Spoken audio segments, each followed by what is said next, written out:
Yeah, we've seen some pretty strong winds here all throughout the day. Even early this morning when I was trying to sleep last night, just right before 1 a.m., the wind was howling, really strong gusts. I could really actually feel my hotel room moving a little bit. That's just how strong the wind was.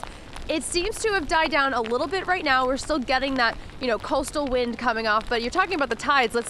Kind of hard to see, but we can try to zoom in and get a little bit of look. The waves are huge out here, so once we get to high tide around 10 o'clock, we're going to have to really keep an eye on these roads here, make sure we don't get any flooding. They are expecting, there's a flood warning here, so are expecting some minor flooding here in Hampton. We'll head up to the wall to show you what that looks like around 10 a.m., but really hard to measure just how much snow is out here.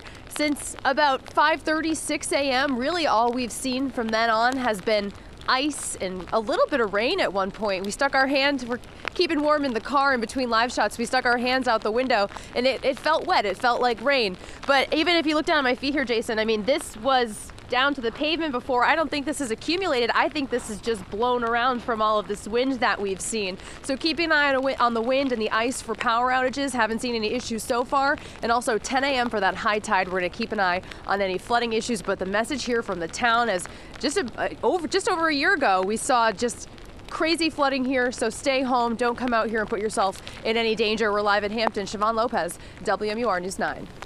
Siobhan, the goggle factor, you had them on last live shot. Now they're, I mean, is that a metric of what the conditions are there in Hampton?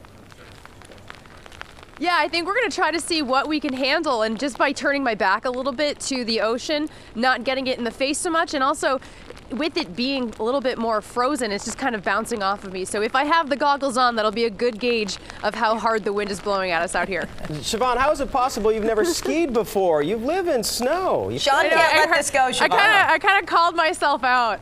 I know. I've snowboarded once. I had an ACL injury when I was a teenager, so I've just, I've snow biked, ski biked. That's really fun and safe for me. Okay. Siobhan Lopez live there at Hampton Beach. Thank you very much. Stay warm out there.